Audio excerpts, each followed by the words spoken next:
ない人もいるんです。じゃあ悪口言ってもわからないのかな。バカバカと何か喋ってみてよ。あうだってかわいそう。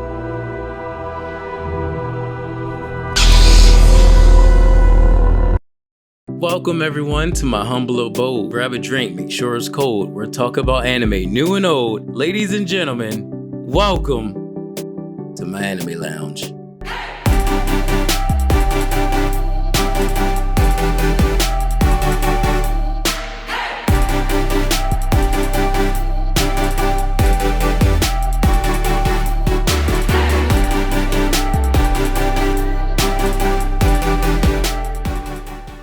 Welcome back everyone. It is indeed that time again where we talk about what we be watching in the anime lands as the new shows and continuations begin pouring in. And I'm feeling pretty good about this upcoming season of anime. That being said, will I only be talking about the new shows that dropped? No, I'm not. Will I be able to cover all the new shows that dropped? No, I'm not. But I do keep tabs with the new shows dropping, so I have an extensive watch later list. Today, however, we will be talking about some fairly new shows with only one older show that I've seen for the first time, but I really enjoyed it, so I want to talk about it. Before we get into it, don't forget to hit that like button, share, and subscribe if you're new here to the lounge and enjoy talking anime as much as we do. There's a seat waiting for you. Join us, chill with us, laugh with us. Now let's get into it.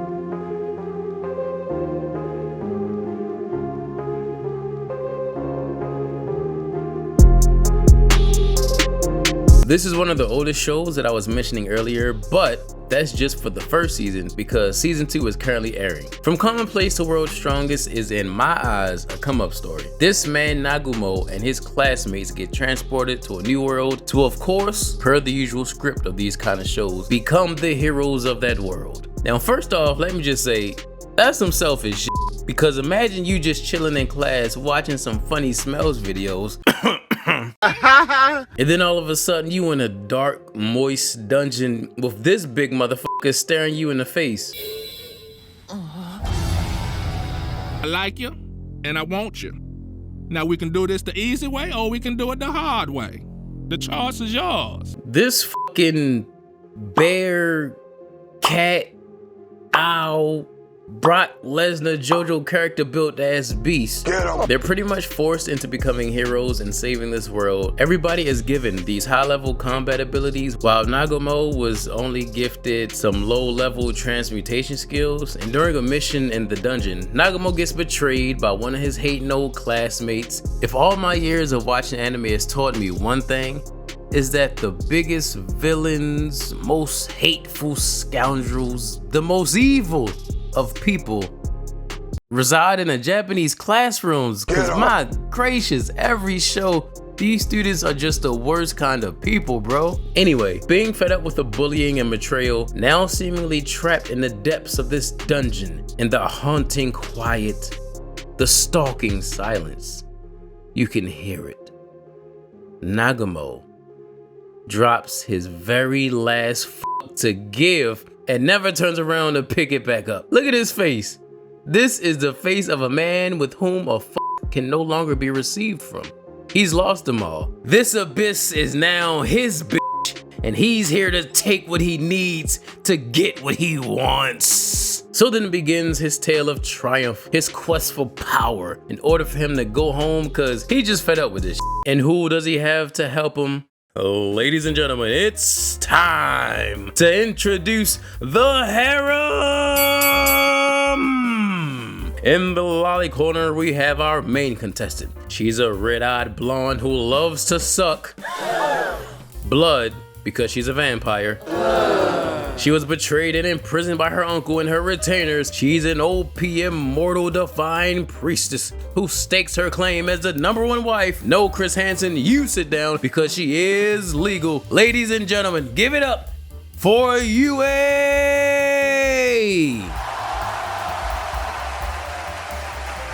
And in the furry corner, oh, she's my favorite, we have our challenger for the spot of #1 waifu. She was forced to abandon her clan because she can see into the future. Her finishing move is the leg lock 69.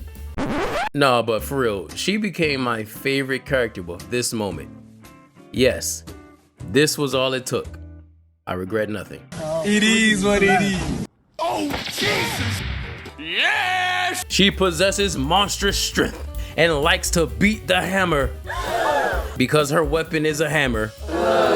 She's our lustful bunny girl. Ladies and gentlemen, give it up for Shie!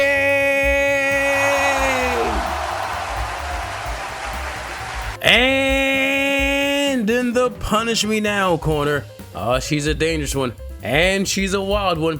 She's a member of the half dragon clan. She was a mind-controlled delusional dragon, and now she's packing more watermelon than the store fruit section. A MILF build with extremely high magical prowess. She devotes herself to become a servant of Nagumo, and she can really take a pounding because those dragon scales are tough. Ladies and gentlemen, give it up for our golden-eyed perverted masochist, Tio!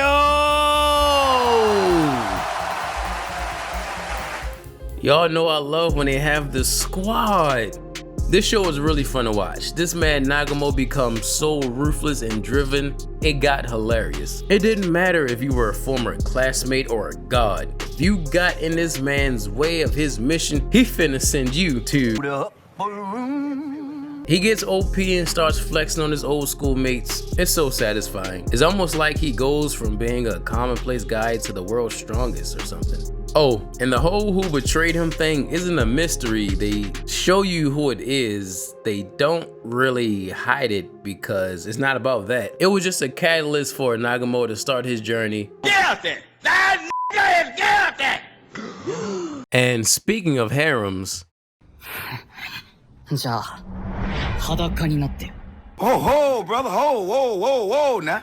You got too much dip on your chip. Rito Mizuhara suffers from cellular sclerosis. I hope I said that right. That shit had me slurring like I'm drunk or something. And is put into cryostasis for 5 years until the cure is prepared to save his life. When he wakes up, this is what he is told. A virus known as the man-killer disease has taken out 99.9% of the male population, and now we need you to come and choose one of these many horny females who haven't touched a male in 5 years to mate with. He's lucky. In his 5 years of slumber, these women have become ravaged by lust and must find a man to mate with in order to preserve humanity. Groovy, baby. You interested yet? Okay then, how about this? Titties, titties, titties, titties, titties, titties, titties. The main guy may annoy you. He doesn't jump into the harem pool face first, but they knew what we were all here for because they introduced these other 2 male survivors and they just say, fuck it, I'm all in. So you get all the fan service and scenes you wish for. じゃあ、埋め合わせに用具の片付け手伝ってもらってもいいですか？で、どこを片付ければ？ Oh, Jesus!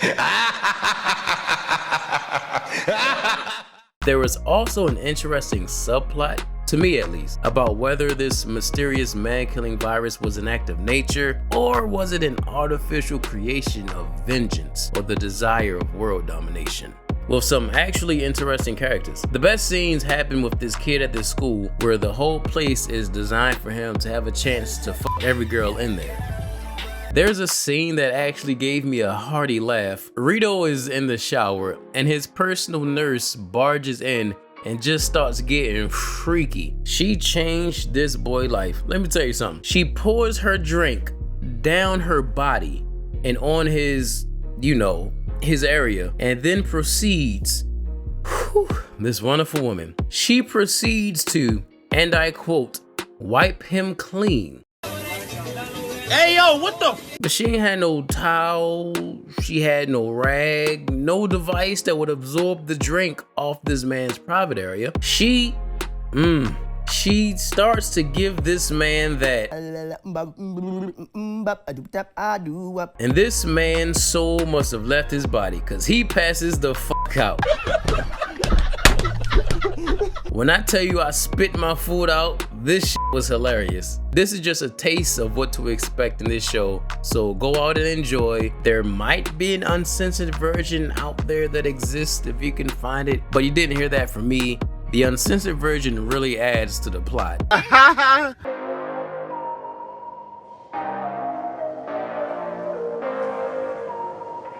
Wait, didn't I already talk about this show? Am I tripping? This looks mad familiar. Get him. Nah, but The Genius's Guide to Raising a Nation Out of Debt.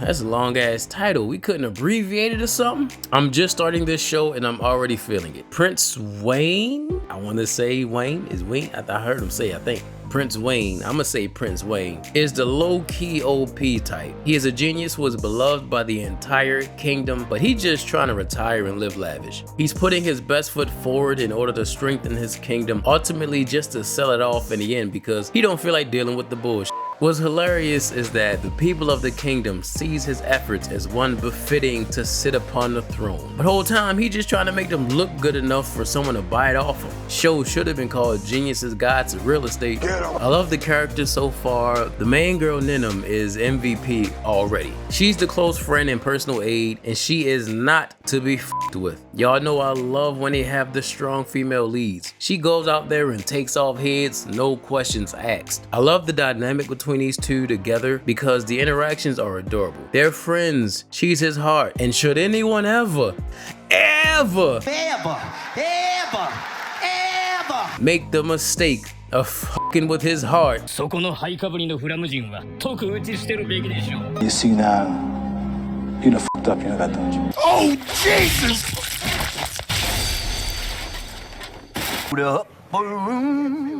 all that laughing shit goes out the window and we see his aggression. Help me! The ruthless side of him that drove him to the top of the kingdom. So far, the show hits on humor with a bit of action. Curious to see where it goes from here because seeing him trying to fail on purpose but being too skilled puts him in some funny situation. He tried to fail on purpose so hard he ended up killing someone. It was funny and tragic at the same time.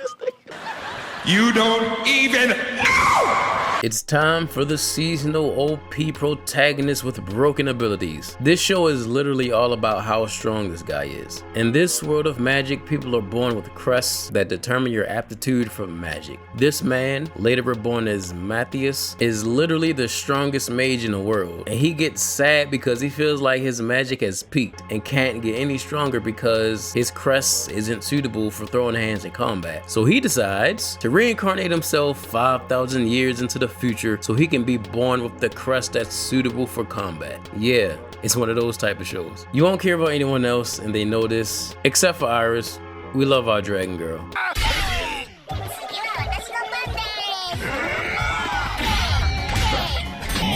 I just like seeing him slaying his power around, breaking the world. It's like when you start a new game plus and you start from the beginning with in-game armor and skills. The pacing is as rapid as a Wally West fart. Bruh, it feels like they crammed 10 episodes into one, but fuck it.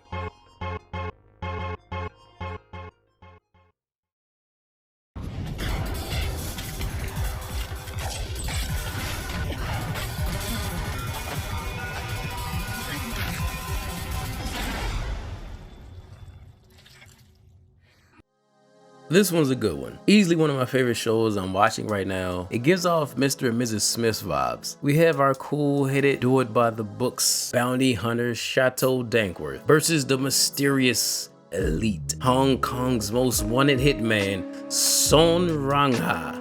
If I said it wrong, I apologize. It was love at first sight. For Song, I mean, not me. During a mission, Chateau runs into a Song who already took out who she was supposed to be targeting, and gazing upon her beauty, he starts spitting game and putting the moves on her.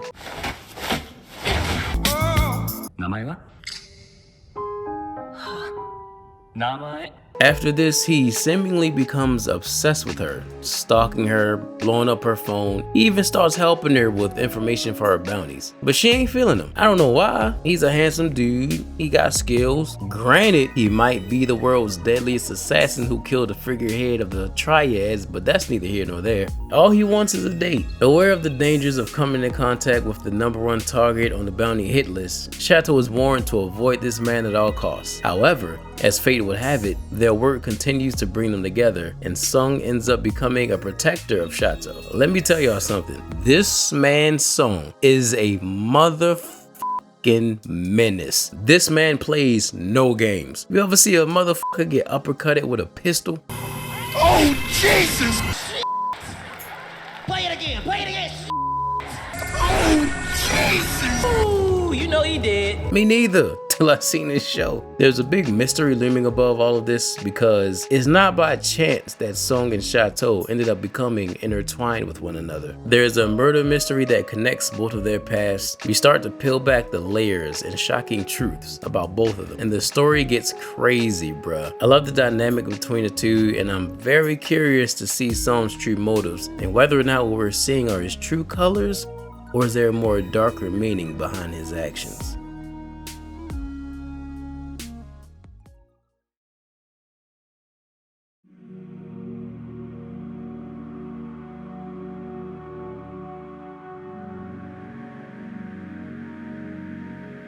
And here we are, folks, the main event. Ranking of Kings is my shit right now. This show is so good. It's easily the most satisfying show out for me right now. Bro, this show had my eyes moist 2 episodes in. As the title states, the kingdoms and their kings are placed in a ranking system based on strength of their king and their people. Boji is the first prince of the 7th rank kingdom, and he was born unable to hear, unable to speak, Oh, come on now, dawg. Come on, man. and is so weak that he can't even swing a sword. And the first thing that happens when we see him in the show, he get robbed, bro. Y'all killing me with this.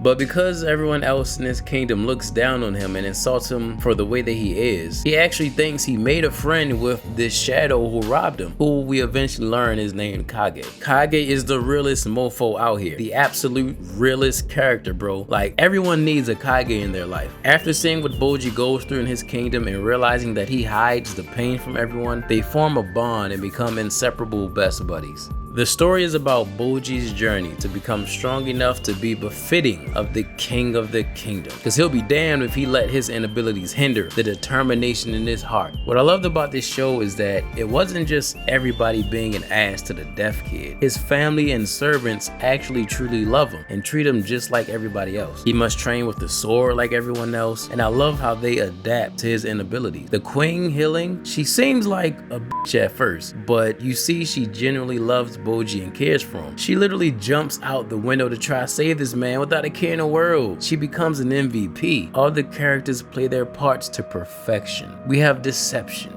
betrayal. My God, do we have some betrayal. I was ready to jump in there and start throwing hands my damn self. We get to learn why Boji was born the way that he was, because he wasn't meant to be that way. And it's really fucked up when you learn the reason for it. Oh, you motherfucker. Boji and Kage become the dynamic duo, and Kage does everything in his power to help Boji in becoming the next king. And Boji's determination eventually unlocks his hidden potential, and the power is awakened that could make Boji the most powerful man in their nation. Who knows? Throughout the show, people keep trying my man's Boji because he can't hear and shit, but neither can they when he knocked them the fuck out. Boji, put hands on these fools.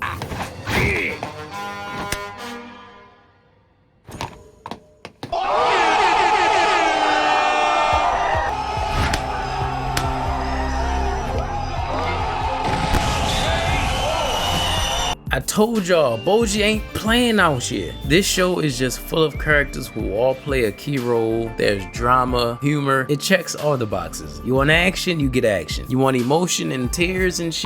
I got that 50 seconds into the damn show. This shit is inspiring. Boji is the best boy of the season for me. Don't f with Boji. This show is easily on its way to becoming a classic of the year.